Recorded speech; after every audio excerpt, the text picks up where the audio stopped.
راہ ایمان. Don't forget to subscribe our channel. الحمد لله نحمده ونستعينه ونستغفره ونؤمن به ونتوكل عليه ونعوذ بالله من شرور أنفسنا ومن سيئات أعمالنا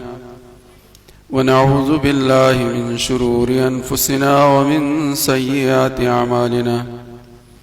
من يهده الله فلا مضل له ومن يضلل فلا هادي له ونشهد أن لا إله إلا الله وحده لا شريك له ونشهد أن سيدنا ونبينا وشفيعنا ومولانا محمدا عبده ورسوله صلى الله عليه وعلى آله وأصحابه وبارك وسلم تسليما كثيرا كثيرا. أما بعد فأعوذ بالله من الشيطان الرجيم. بسم الله الرحمن الرحيم. يا أيها الذين آمنوا اصبروا وصابروا ورابطوا واتقوا الله لعلكم تفلحون. صدق الله العظيم. اللهم صل على سيدنا مولانا محمد وعلى آل سيدنا مولانا محمد وبارك وسلم.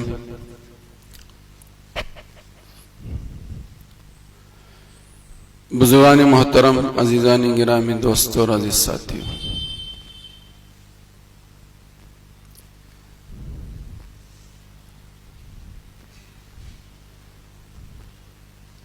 مذہب اسلام کے اندر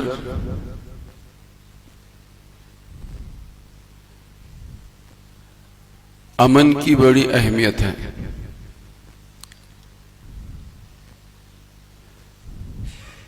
اسلام سراپا امن کا پیغام دیتا ہے اور ظلم و زیادتی کو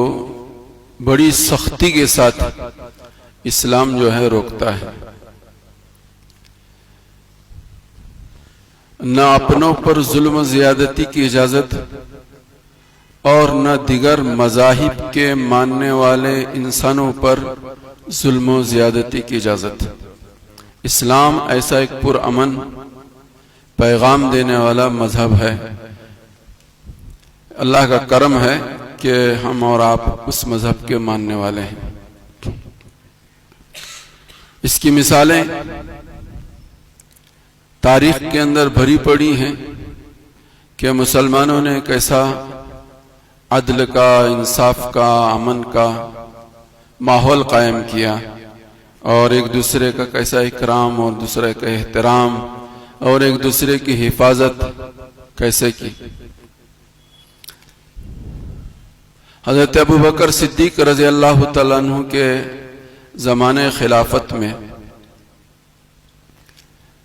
حضرت خالد بن ولید رضی اللہ تعالیٰ عنہ نے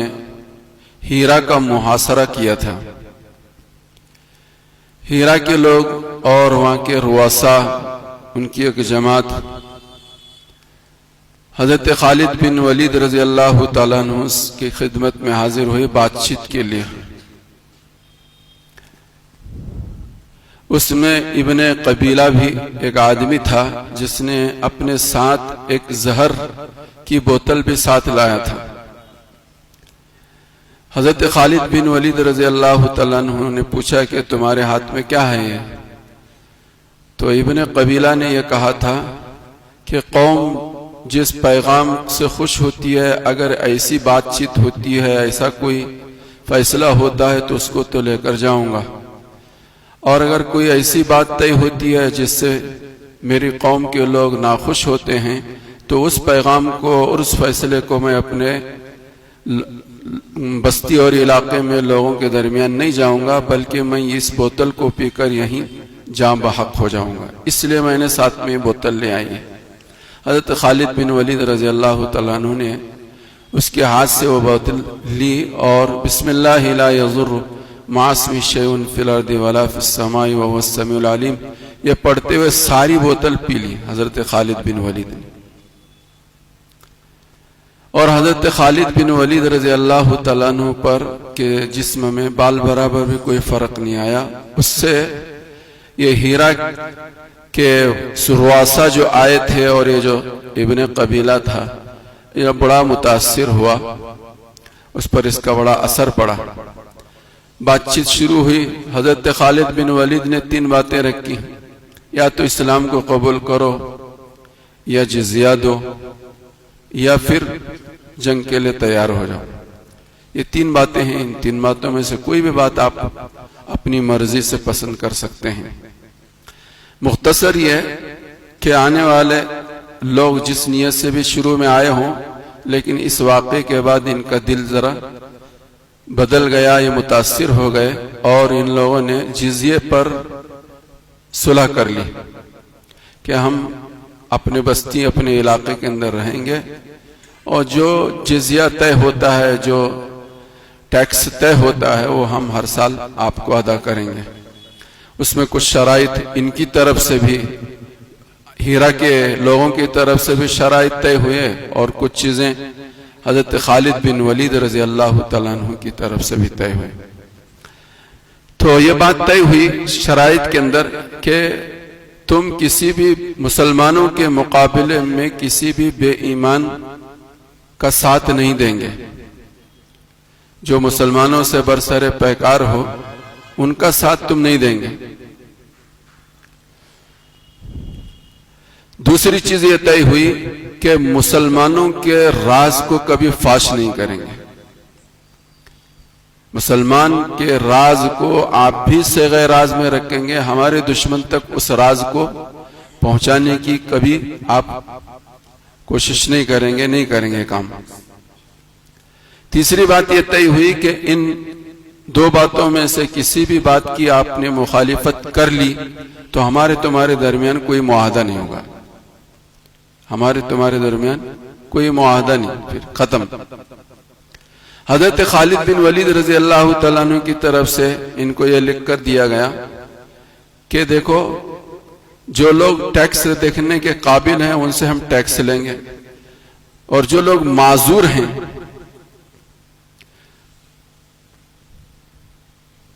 ان کے اوپر ہماری طرف سے کوئی ٹیکس نہیں. وہ جس مذہب کے ماننے والے ہیں وہ اپنے مذہب پر رہیں گے، ہماری طرف سے ان کے اوپر کوئی ٹیکس نہیں. خالد بن ولید کی طرف سے دوسری بات لکھی کہ آج کوئی معذور نہیں ہے، کل کو کوئی معذور ہو جائے تو اس سے بھی ٹیکس معاف، اس سے بھی ٹیکس معاف. تیسری بات یہ لکھی کہ اگر یہ معذور ایسے معذور ہوں کہ ان کے بال بچے ہوں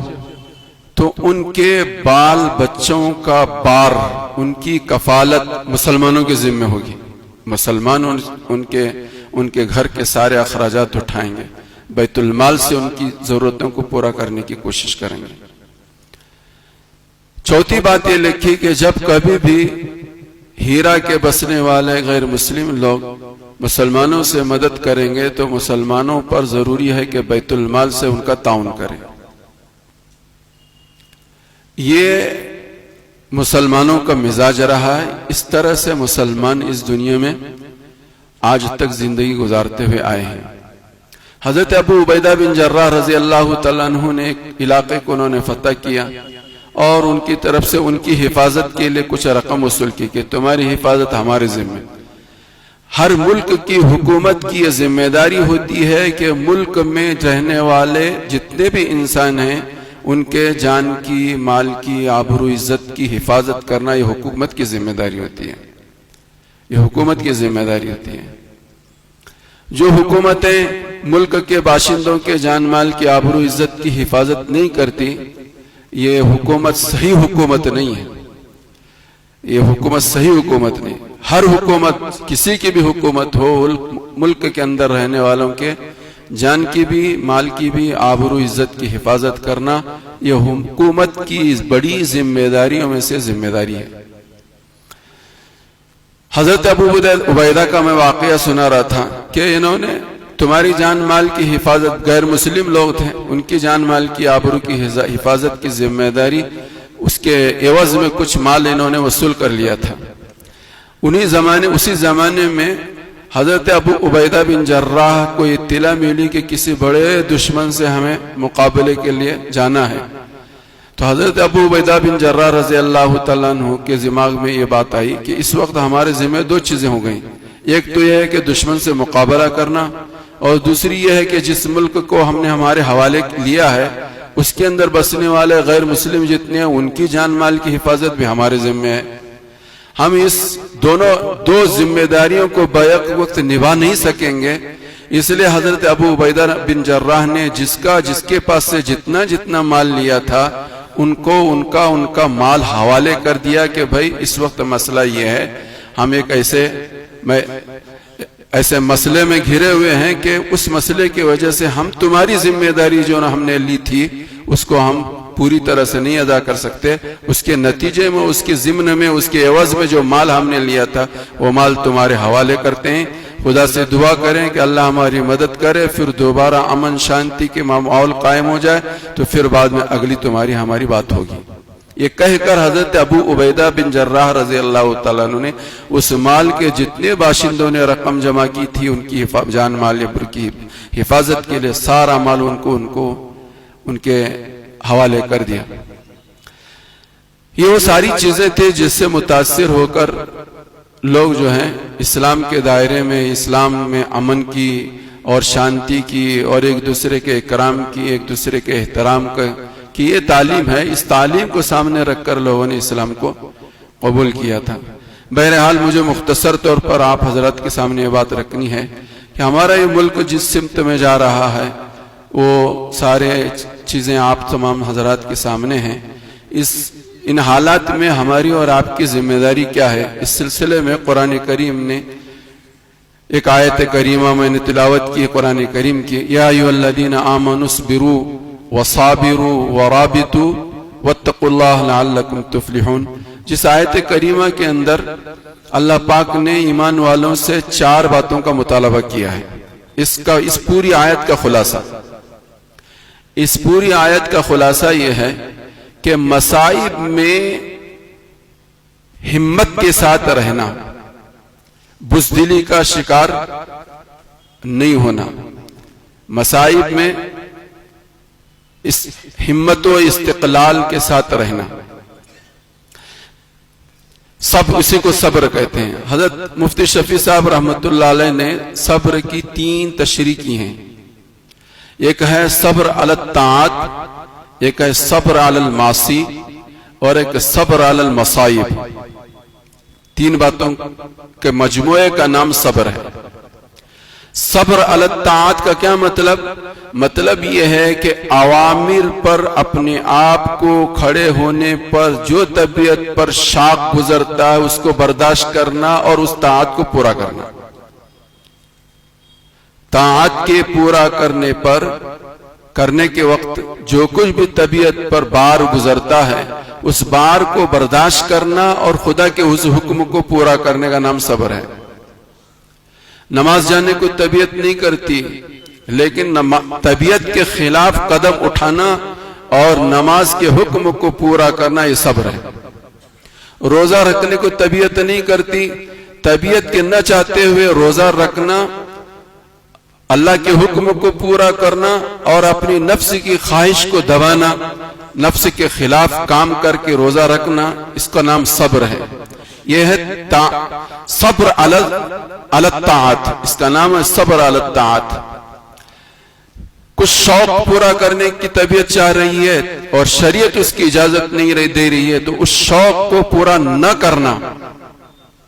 کچھ غلط کام کرنے کو طبیعت چاہ رہی ہے لیکن شریعت اس کی اجازت نہیں دیتی، اس لیے اس کام کو سے اپنے آپ کو روکنا، یہ صبر علی المعاصی ہے، اس کا نام ہے صبر علی المعاصی۔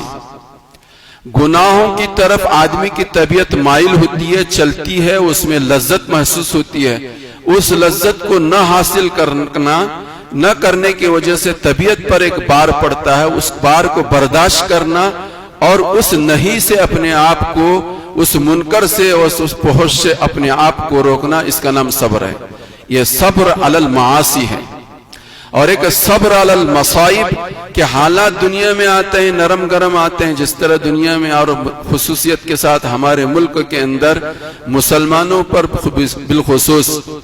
جو حالات آ رہے ہیں، ان میں صبر و تحمل کا مظاہرہ کرنا، ہر بات کا، ہر عمل کا ہر موقع پر جواب نہیں دینا چاہیے، جواب نہیں دینا چاہیے، جہاں تک ممکن ہو صبر و تحمل سے کام لینا، صبر و تحمل سے کام لینا۔ اس کا مطلب یہ بھی نہیں ہے کہ بزدل بننا، کم ہمت بننا، یہ مطلب بھی نہیں ہے۔ شریعت نے جہاں تک ہمیں صبر کی تلقین کی ہے، وہاں تک ہم حالات کو برداشت کرنا اور اس صبر کا مظاہرہ کرنا، یہ ہے صبر علی المصائب۔ یہ تین باتوں کے مجموعے کا نام صبر ہے، ان تینوں باتوں کے مجموعے کا نام صبر ہے۔ اس سے پہلے ایک بات قرآن کریم کی ایک آیت کریمہ کے ضمن میں آپ حضرات سے میں بات رکھوں کہ قرآن کریم نے کہا ہے یا ایھا الذین آمنوا لا تتخذوا بطانة من دونکم اولیاء، کہ تم اپنوں کو چھوڑ کر پرائے غیر مسلموں کو اپنا دلی دوست مت بناؤ، کہ رازدار مت بناؤ، اپنے راز اور اپنے بھید مسلمان کسی بھی قیمت پر غیر مسلموں کے سامنے مسلمانوں کے اجتماعی یا انفرادی راز کو نہ رکھے۔ کیوں؟ وَلَا يَعْلُونَكُمْ خبالہ، یہ ہمیشہ اس بات کی کوشش کرتے ہیں، اس میں کوئی کسر باقی نہیں رکھتے کہ مسلمان جو ہے وہ فتنے اور فساد میں رہیں، یہ ان کی یہ کوششیں رہتی ہیں۔ وَلَا يَعْلُونَكُمْ خَبَالًا، قرآن کریم نے دو الفاظ میں یہ بات پیش کی ہے کہ دنیا کے بے ایمان ہمیشہ اس بات کی کوشش کرتے ہیں اور اس میں کوئی کسر باقی نہیں رکھتے کہ دنیا کے اندر بسنے والے مسلمان جو ہیں فتنے اور فساد کا شکار بنے رہیں، یہ ان کی کوششیں رہتی ہیں۔ مسلمان کی سمجھداری اور ہوشیاری اور دور اندیشی یہ ہے کہ مسلمان اپنے آپ کو تمام حالات سے بھانپ کر اس کو اپنے آپ کو محتاط زندگی گزارنے کی کوشش کرے اور ہر ممکن اس بات کی کوشش کرے کہ ان کے ہتھیار انہی پر استعمال ہوں۔ ایسی تاریخ کے اندر بہت سارے واقعات ہیں، میں نے کئی مرتبہ آپ حضرات کی خدمت میں وہ تفصیلی طور پر باتیں رکھی ہیں۔ نعیم ابن مسعود رضی اللہ تعالیٰ عنہ، ابھی ان کے اسلام لانے کا واقعہ ان کے قبیلے کے لوگوں کو نہیں معلوم تھا۔ غزوہ خندق کے موقع پر حضرت نعیم ابن مسعود رضی اللہ تعالیٰ عنہ حضور کی خدمت میں حاضر ہوئے اور کہا یا رسول اللہ میں ایمان لے کر لایا ہوں، میں ہوا ہوں، اگر آپ مجھے اجازت دے تو میں ایسا کام کروں گا کہ اس کام کی کانوں کان کسی کو خبر نہیں ہوگی اور مسئلہ حل ہو جائے گا، مسئلہ حل ہو جائے گا۔ جس گمبھیر مسئلے کے اندر اس وقت مسلمان الجھے ہوئے ہیں، پھنسے ہوئے ہیں، یہ مسلمانوں کو امن ملے گا اور ان کے اندر انتشار اور افطردشی لکھ جائیں گے، آپ مجھے اجازت دیں۔ سرکار مدینہ محمد عربی صلی اللہ علیہ وسلم نے فرمایا کہ تم ایک تجربہ کار آدمی ہو، بڑے ہوشیار آدمی ہو، اجازت ہے۔ حضور نے فرمایا جنگ اسی کا نام ہے کہ آدمی کو اندھیرے میں رکھ کر کام کرنا، یہ محسوس نہ ہو کہ کس نے کیا ہے، سانپ بھی مرے لاٹھی بھی نہ ٹوٹے۔ مسلمان اس وقت یہ کام کر رہے ہیں کہ سانپ تو مرتا نہیں لیکن لاٹھی مسلمان کی ٹوٹتی ہے۔ مسلمان آج تک یہی کام کرتے ہوئے آئے ہیں جس کی وجہ سے بجائے حالات بننے کے بگڑتے چلے جا رہے ہیں۔ ہمیشہ اس بات کا مسلمانوں کو خیال رکھنا چاہیے کہ کام ہو، نتائج بہتر مرتب ہو دنیا کے اندر اور یہ محسوس نہ ہو کہ کس نے کیا، یہ کس نے کیا۔ حضرت نعیم ابن مسعود رضی اللہ تعالیٰ عنہ کو سرکار نے اجازت دی تو حضرت نعیم ابن مسعود سب سے پہلے قبیلہ قریظہ کے پاس گئے، ان کے سرداروں سے انہوں نے گفتگو کی اور ان کی گفتگو یہ کی شروع کی کہ دیکھو تم جانتے ہو کہ میں تمہارا ساتھی ہوں، تم میرے ساتھی ہو، میں تم سے محبت کرتا ہوں، تم مجھ سے محبت کرتے ہو، تم میرے ہو میں تمہارا ہوں، تم میرے ہو میں تمہارا ہوں، ہاں تم ہمارے ہو تم ہمارے ہو ہم تمہارے ہیں، آپ ہم سے محبت کرتے ہیں، ہم تم سے محبت کرتے ہیں، بات کیا ہے، بات کرو۔ تو بات کی نعیم بن مسعود نے قبیلے قریظہ کے لوگوں سے کہ دیکھو یہ جو آئے مکے کے بے کفار مکہ، مشرکین مکہ خندق کے اندر، یہ تو ہیں باہر کے، مکے سے آئے مدینے میں، اگر 19-20 ہو گیا اور ان کا پلہ ہلکا ہو گیا اور محمد رسول اللہ غالب آ گئے تو بھاگ جائیں گے، تمہیں تو بھاگنے کے لیے کوئی دوسری جگہ نہیں، تم تو مدینے میں رہو گے، اور تم مدینے میں رہ کر پھر مدینے والوں کا، مسلمانوں کا تم مقابلہ نہیں کر سکو گے۔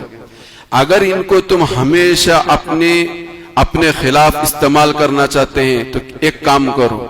کیا کام کرو کہ دیکھو تمہارے پر ہمیں بھروسہ نہیں، تم اپنے 50 آدمی ہمارے یہاں گروی رکھو، کہ اس گروی رکھنے پر وہ ہمارے ساتھ اندر سے کام کریں گے، باہر سے تم کام کرتے رہنا، خدا نہ کرے کبھی بعد میں یہ ہو گیا تو مسئلہ بنے گا، اس لیے تم ہمیشہ ہمارے ساتھ دیں، اس کے لیے آپ کے چند آدمی 50 لوگ ہمارے پاس رکھیں۔ یہ بات نعیم ابن مسعود نے قریظہ کے لوگوں سے یہ بات کہی۔ چنانچہ اور ادھر پھر کفار مکہ، مشرکین مکہ کے پاس نعیم ابن مسعود پہنچے اور انہوں نے کہا کہ دیکھو یہ حضرت محمد رسول اللہ صلی اللہ علیہ وسلم سے انہوں نے غداری کی، قبیلے قریظہ کے لوگ، ان کے درمیان دونوں میں معاہدہ تھا، انہوں نے معاہدہ توڑ کر تمہارے ساتھ ہاتھ ملایا ہے، یہ غداری کی ہے، اور یہ اپنی غداری پر یہ شرمندہ ہیں، بنو قریظہ اپنی غداری پر شرمندہ ہیں، اور حضرت محمد رسول اللہ صلی اللہ علیہ وسلم ناراض ہو چکے ہیں۔ اب ان کی شرمندگی ہو گئی اور یہ شرمندگی کو ختم کرنا چاہتے ہیں، اور شرمندگی کو کیسے ختم کریں گے اس کا راستہ انہوں نے یہ طے کیا ہے کہ تمہارے پاس سے 50 لوگ بطور گروی مانگیں گے، اور مانگ کر حضرت محمد رسول اللہ کو حوالے کریں گے، اور حضرت محمد رسول اللہ ان 50 کا سر قلم کریں گے، اب یہ تمہارے پاس مطالبہ لے کر آئیں گے۔ بہرحال ادھر یہ پیغام پہنچایا، ادھر وہ پیغام پہنچایا، قریظہ نے ان کے پاس یہ بات جو نعیم ابن مسعود نے کہی تھی اس کا مطالبہ کرنے کے لیے کفار مکہ، مشرکین مکہ کے پاس آئے، وہ لوگ تمہارے اوپر ہمیں بھروسہ نہیں، تمہارے 50 آدمی تم ہمارے پاس رکھو، تب ہم تمہارے ساتھ دیں گے اور مسلمانوں کا ہم مقابلہ کریں گے۔ تو سب کے سب کو بات سمجھ میں آئی کہ نعیم ابن مسعود نے جو بات کہی تھی وہ نو میں بات پکی ہے، سچی ہے، یہ ہمارے 50 آدمی لے کر جائیں گے، یہ ہمارا تعاون نہیں کریں گے بلکہ محمد رسول اللہ کے حوالے کریں گے۔ انہوں نے کہا یہ تو ہو نہیں سکتا، ہم تمہارے 50 آدمی تمہارے حوالے نہیں کر سکتے۔ اسی وقت جو ہے ان میں دونوں میں دراڑ پڑ گئی، قریظہ الگ ہو گئے، کفار مکہ الگ ہو گئے، غطفانی الگ ہو گئے، غزوہ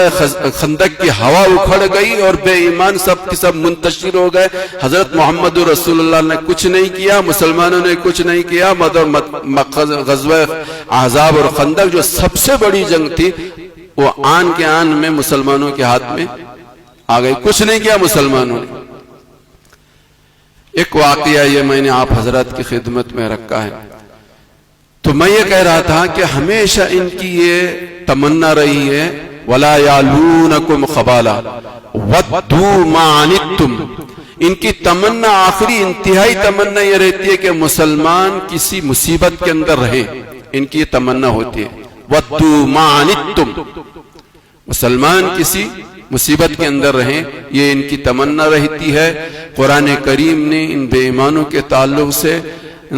حرف بحرف ہمارے تمہارے سامنے بات کھول کھول کر رکھ دی ہے، کبھی بھی بے ایمانوں پر اطمینان کر کے ہم مطمئن ہو جائیں یہ اچھی چیز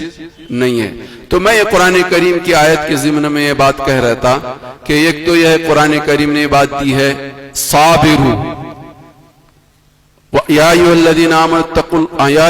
آمنوا اصبروا وصابروا۔ دوسری بات قرآن کریم نے یہ کہی ہے کہ ہمیشہ مقابلے کے وقت ثابت قدم رہنا، ہمت نہیں ہارنا، یہ قرآن کریم نے یہ بات کہی ہے، اور تمام لوگوں کو باہمت بنانے کی محنت کرنا، بالخصوص ہمارا نوجوان طبقہ اور آنے والی نئی نسل، ان کو باہمت بنانا، پس مردہ بنانا، بزدل بنانا یہ اچھی چیز نہیں ہے۔ ان کو باہمت بنانا، ایسا باہمت بنانا کہ دنیا میں جیسے بھی حالات آئیں ان حالات کا ثابت قدمی کے ساتھ، استقامت کے ساتھ مقابلہ کرنے کی جرأت اور ہمت مسلمانوں کے اندر ہونی چاہیے۔ پہلی بات تو میں نے وہ بات کہی ہے کہ دیکھو اسلام کبھی بھی کسی پر ظلم و زیادتی کی اجازت نہیں دیتا، کسی پر بھی رائے کے دانے کے برابر بھی نہ اپنے پر نہ پرائے پر ظلم و زیادتی کی اسلام شریعت اس کی اجازت نہیں دیتی۔ لیکن اگر کوئی پیش قدمی کرتا ہے، کوئی ہمارے اوپر مقابلے کے لیے قدم آگے بڑھاتا ہے، تو اس کے مقابلے کے اندر مسلمان چاہے وہ بے کسی اور بے بسی کی حالت میں کیوں نہ ہو، جواں مردی کے ساتھ اور ثابت قدمی کے ساتھ ان کا مقابلہ کرنے کی قرآن کریم ترغیب دیتا ہے۔ وَصَابِرُوا وَرَابِطُوا، قرآن کریم نے تیسری بات کہی ہے، اسی کو سامنے رکھ کر میں بات کر رہا ہوں۔ اللہ پاک مجھے اور آپ کو سب کو سمجھنے کی توفیق دے۔ وَرَابِطُوا قبل از وقت، اپنی حفاظت، دشمن کے مقابلے کے دفاع کی تیاری ہمیشہ مسلمانوں کو اپنے پاس ہونی چاہیے۔ دشمن کے حملے کے مقابلے کی تیاری کے ساتھ تیار رہنا، اور حضرت محمد رسول اللہ صلی اللہ علیہ وسلم نے بات کہی ہے کہ دشمن کے مقابلے کی تیاری کے ساتھ اگر کوئی مسلمان ایک دن بھی گزارتا ہے تو اس کو ایک مہینے تک یعنی 30 دن روزہ رکھنے کی اور 30 راتیں عبادت کرنے کا ثواب ملتا ہے۔ اتنا بڑا ثواب کسی دوسرے عمل پر نہیں ہے۔ اور قرآن کریم نے حدیث پاک کے اندر آگے فرمایا اسی درمیان اگر اس کا انتقال ہوتا ہے تو فرمایا حدیث پاک میں اندر کہ قیامت تک اس کو اس عمل کا اجر و ثواب اس کے نام اعمال میں برابر درج ہوتا جائے گا۔ اور پھر آگے حضور نے فرمایا کہ قبر کی ہولناکی سے اس کی حفاظت ہوگی، اور کل قیامت کے دن میدان محشر کی ہولناکی سے، فضا سے وہ محفوظ رہے گا۔ یہ ایک ایسا عمل ہے، ثواب جاریہ میں بھی وہ ثواب نہیں ہے جو کہ رباط والے عمل کے اندر اللہ کے نبی حضرت محمد رسول اللہ صلی اللہ علیہ وسلم نے اجر اور ثواب سنایا ہے۔ اس لیے میرے بھائیو بزرگوں دوستو، یہ 3-4 عمل، صبر اور مصابرہ اور مرابطہ، اور چوتھی چیز قرآن کریم نے بیان فرمائی کہ اتقوا اللہ، اللہ سے ڈرتے ہوئے اپنی زندگی گزارنا۔ یہ 4 عمل، جو لوگ یہ 4 عمل کریں گے اولئک هم المفلحون، فرمایا کہ دنیا میں بھی وہ کامیاب ہوں گے اور آخرت میں بھی کامیاب ہوں گے۔ تو پوری آیت کا خلاصہ یہ ہے کہ حالات میں صبر کے ساتھ، استقلال کے ساتھ رہنا، کم ہمتی بزدلی کا شکار نہیں ہونا، اور مقابلے میں ثابت قدم رہنا، وقت سے پہلے آنے والے حالات کو بھانپ کر اس کی تیاری کے ساتھ تیار رہنا، اور اللہ سے ڈرتے ہوئے اپنی زندگی کو گزارنا۔ یہ 4 کام اگر کوئی ایمان والا کرتا ہے، چاہے وہ بے کسی کے اندر ہو، بے بسی کے اندر ہو، قلت میں ہو، کثرت میں ہو، کسی بھی حال میں ہو، قرآن کریم نے کہا اولئک هم المفلحون، یہ لوگ دنیا میں ضرور کامیاب ہوں گے، دنیا میں تو کامیاب ہوں گے اور آخرت کی کامیابی ان کی یقینی ہے۔ اللہ مجھے اور آپ کو سب کو عمل کی توفیق عطا فرمائے۔ وآخر دعوانا ان الحمد للہ رب العالمین۔